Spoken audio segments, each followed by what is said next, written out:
আজকের ভিডিওটা পুরোটাই আলাদা, তোমাদের অবশ্যই ভালো লাগবে, তাহলে দেখতে থাকো পুরোটা। সকাল থেকে তো ঠিকঠাকই চলছিল, কারণ বউ তো গত রাতেই এসে পড়েছে। আর এইদিকে বিয়েবাড়ি খাবার দাবার খেতে খেতে আমার পেটের 12টা বেজে গেছে। তাই খাবার দাবার পেয়ে তো মানে না খেয়ে থাকতে পারবো না, তাই অল্প অল্প একটু মাংস, একটু পনির, একটুখানি কাতলা মাছ, ডাল, আলু ভাজা, সামান্য একটু খাওয়া দাওয়া করলাম। শরীরকেও ভালো রাখতে হবে আর এদিকে ফুর্তিও করতে হবে। তারপর আমরা প্ল্যান করলাম, আজকে যেহেতু কোনো কাজকর্ম নেই, তাহলে চলো আজকে ঘুরতে যাওয়া যাক। তাই গাড়ি ভরে, মানে অটো ভরে সবাইকে নিয়ে নিলাম, বাচ্চাদের ঢুকিয়ে দিলাম পেছনে মুরগির খাঁচার মতন। তারপর আমরা রওনা দিয়ে দিলাম। আজ যেহেতু সানডে ছিল, মানে এটা আমি বলছি আমার বাবার বাড়ির কথা, লোকজন দেখে তো তোমরা বুঝিয়ে গেলে কারা কারা বা আমি কোথায় আছি। বাবার বাড়িতে স্যাটারডেতে তো বিয়ে ছিল, বিয়ের দিন রাতে বউ এসে পড়েছে, তাই সানডেতে তো আর কোনো রিচুয়াল নেই। তাই আমরা কি করব, পুরো দিন তো যেমনি তেমনি আমাদের চলে গেল, কিন্তু বিকেলের দিকে আর ভালো লাগছিল না, মনে হচ্ছিল এখানে যখন আছি তাহলে চলো ঘুরে আসা যাক। আর তার মধ্যে আরেকটা ভালো ব্যাপার হলো, আজ আমার হাজব্যান্ডও আছে এখানে, যেহেতু সানডে, বাড়ি গিয়ে কি করবে, একা একা থাকবে, তাই আমাদের সাথে আমার হাজব্যান্ডও রয়ে গেল। তারপর বিকেলে আমরা সবাই মিলে ঘুরতে চলে গেলাম। এমনটা কার কার হয় যে সুন্দর সুন্দর জায়গায় ঘুরতে গেলে মানে আপনজনের কথা মনে পড়ে, ইস ওরা যদি আসতো ওদেরকেও দেখিয়ে নিতাম, কি ভালো না লাগে। একা একা ঘুরতে তেমনটা মজা নেই, জীবনে একার কোনোই মজা নেই, সবাইকে নিয়ে চলতে পারলেই জীবনটা সুন্দর। আর সুন্দর সুন্দর জায়গায় ঘুরতে গেলে আমার তো ভীষণ মনে পড়ে আমার মানে ভালোবাসার মানুষগুলোর কথা। যেহেতু সবাই আমার কাছে আছে, তাহলে সৌন্দর্যটা আমার কাছে আরও সুন্দর হয়ে উঠবে। এবার দেখতে পাচ্ছ রাস্তাঘাটগুলো এত সুন্দর। আমরা যাচ্ছি চা বাগানে, ডার্বি চা বাগান আমাদের এখানের ফেমাস। তাই আজ প্ল্যান করা হলো যে চলো সবাই আমরা চা বাগান ঘুরে আসি।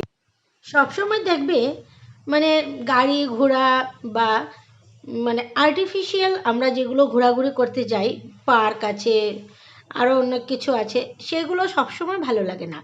কখনো কখনো মনে হয় নির্জন স্থানে, মানে নীরব আর খুব সুন্দর প্রকৃতির মাঝখানে গিয়ে একটু ঘুরে আসি, যেখানে শহরের হইচই নেই, গাড়ি ঘোড়ার আওয়াজ নেই, মানুষজনের তেমন যাতায়াত নেই, তেমন পরিবেশে যেতে খুবই ভালো লাগে।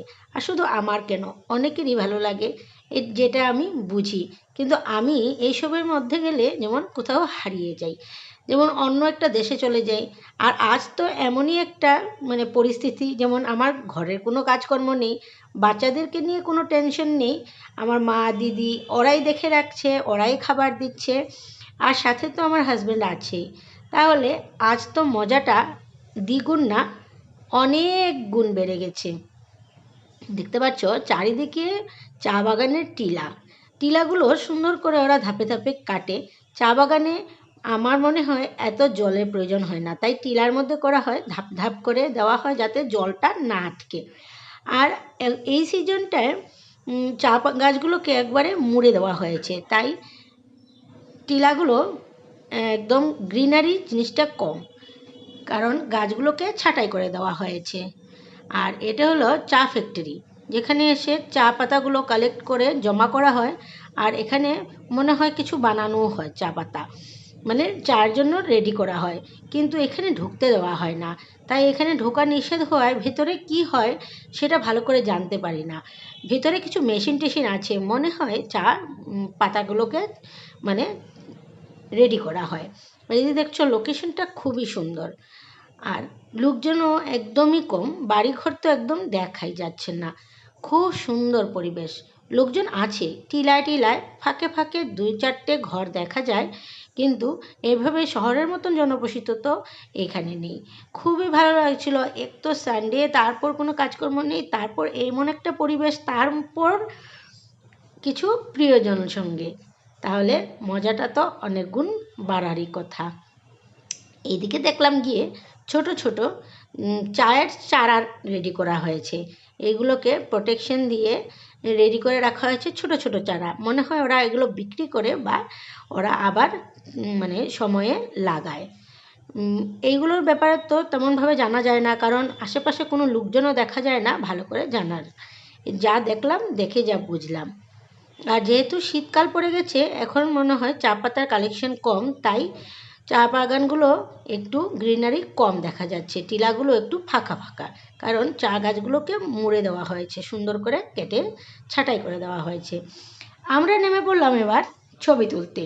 সবাই ছবি তুলতে ব্যস্ত। সুন্দর একটা জায়গা দেখে আমার দিদির ছেলে ওর অটোটা থামিয়ে দিল, বলল তোমরা সবাই নামো, এবার ছবি তোলা শুরু করো।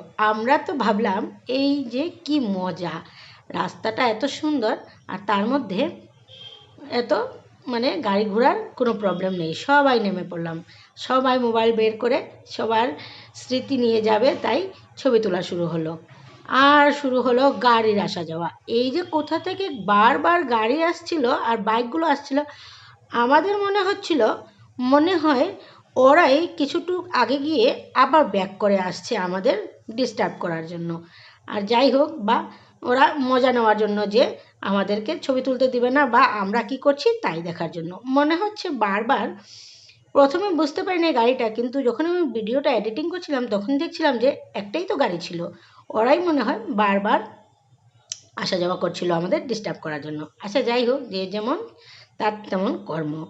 এমন তো হয়েছিল, আমি যখন রাস্তায় বসে একটা ছবি তুলছিলাম তখন একটা বাইক এসে এমনভাবে স্লিপ করলো আমার সামনে এসে, একটুখানি মানে যদি রিস্ক হয়ে যেত তাহলে আমাকে নিয়ে গাড়িটা পিষে ওর খাদে পড়ে যেত। আর আমার হাজব্যান্ড তো খুব রাগ হয়েছে আমার উপর। এই যে ছবি তোলা শুরু করেছ, আজ তো ছবি তুলতে তুলতে চলেই গেছিলে। একদম রাগ হয়ে গাড়িতে উঠে বসলো। আমি জোর করে এনে একটু ছবি তুললাম। আর বুঝতেই পারছো ছোট ছোট ছেলে মেয়ে মানে বাচ্চারা আছে সাথে, একটু ভয়েরও কারণ আছে। তাই বললো যে এবার চলো, ছবি তোলা অনেকটাই হয়েছে, সবাই আমরা ঘরে ফিরে যাই। আর ফিরতে ফিরতে সন্ধে হয়ে গেল। কিন্তু যতই যাচ্ছি মনে হচ্ছে আরও ভিডিও করি, আরও স্মৃতিগুলো নিয়ে যাই। মন তো আনন্দে ভরে গেল। তার সাথে প্ল্যান করে নিলাম ঘরে গিয়ে এবার নাচ গানের প্রোগ্রাম করা যাক। গিয়ে আমার দিদি ছেলেকে বললাম নিয়ে আস সাউন্ড বক্স, আমার মেয়েরা নাচবে, আমি গান গাইবো, আর যে যেভাবে পারে সেভাবে আমরা আজকে সন্ধ্যেটা উপভোগ করব। তারপর আমার ছোটো মেয়ে করলো একের পর এক মানে ডান্স। আর ডান্সে মানে সবাই হাততালি দিচ্ছিল। মোটামুটি ও ঠিকঠাক স্টেপগুলো করে যাচ্ছিল, তালটাও ঠিকঠাক আসছিল। গানগুলো আমি তোমাদেরকে এইভাবে দিতে পারলাম না, কারণ চট করেই কপিরাইট পড়ে যায়। এত বড় একটা ভিডিও পুরো দিন করার পর তারপর যখন আমরা এডিটিং করি অনেকটাই কষ্ট হয়, যারা যারা ভিডিও করে তারা জানে। আর এভাবে কপিরাইট একটা পড়ে গেলে মনটাই খারাপ হয়ে যায়। তাই আমি তোমাদের সাউন্ডলেস গানই তোমার ডান্সটাই দেখাচ্ছি। ঘুম ঘুম ঘুম ঘুম মেঘই গরজা, ঘুম ঘুম ঘুম ঘুম মেঘই গরজা। এই গানটা। আরেকটা ছিল আয় বৃষ্টি চেপে ধান দেব মেপে, ধান গেল গোড়াগড়ি, বৃষ্টি এলো তাড়াতাড়ি। এই দুটো গানের উপর ডান্স করলো। আরও কয়েকটা করেছিল। আমার মা তো খুবই খুশি হয়েছে। আমার মা খুশি হয়ে ওকে 50 টাকা পুরস্কার দিয়েছে। সত্যি মানে দাদু ঠাকুমারা বা দিদিমারা অনেকটাই খুশি হয় যখন ও তাদের ছেলে মেয়ের ঘরে নাতিপুতি কিছু একটা করে। তাই মা খুব খুশি হয়ে ওকে 50 টাকা পুরস্কার দিলেন। আর মার সাথে আমার বড়দিও 20 টাকা পুরস্কার দিল। এখানে 50 টাকা আর 20 টাকার ব্যাপার না, ব্যাপার হলো ওরা খুশি হয়েছে যে ও এত সুন্দর ডান্স করেছে, আর আমি খুশি হয়েছি যে আমার মেয়ের ডান্স করার আমার মা খুব আনন্দিত হয়েছে। তারপর সন্ধ্যের প্রোগ্রামটা তো জমজমাট, মানে খুবই স্মৃতি মধুর। কারণ এক তো আমরা সবাই ফ্রি, এক তো কাজ টাজ ফেলে সবাই এই ব্যস্ততার জীবনে মানে 2-4 দিন আনন্দ করার জন্য গেছে। তাই আমরা মন ভরে যে যেভাবে পারি সেভাবেই আমরা এই 4-5টা দিন আনন্দ করলাম। কারণ একসাথে তো সবার একসাথে হওয়াই যায় না। তারপর আমরা যে 5 মানে আমরা 6 বোন আছি, আমাদের তাও সবার একসাথে দেখা হয় না। যারা যারা বাইরে থাকে, বাইরে বলতে মানে একটু দূরে বিয়ে হয়েছে, ওরাও সবসময় আসতে পারে না। তাই আমরা সবাই মিলে মন খুলে আনন্দ করলাম।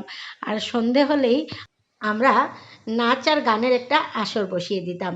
তাহলে আজকের মতন ভিডিওটা আমি এখানেই শেষ করছি। নেক্সট আরও ভিডিও আসবে, বিয়ের প্রোগ্রামের আরও ভিডিও আছে। তাহলে আজকের মতন এইটুকুই। Tata bye bye. তোমরা সবাই সুস্থ থাকবে, ভালো থাকবে। আবার দেখা হবে নতুন একটা ব্লগে।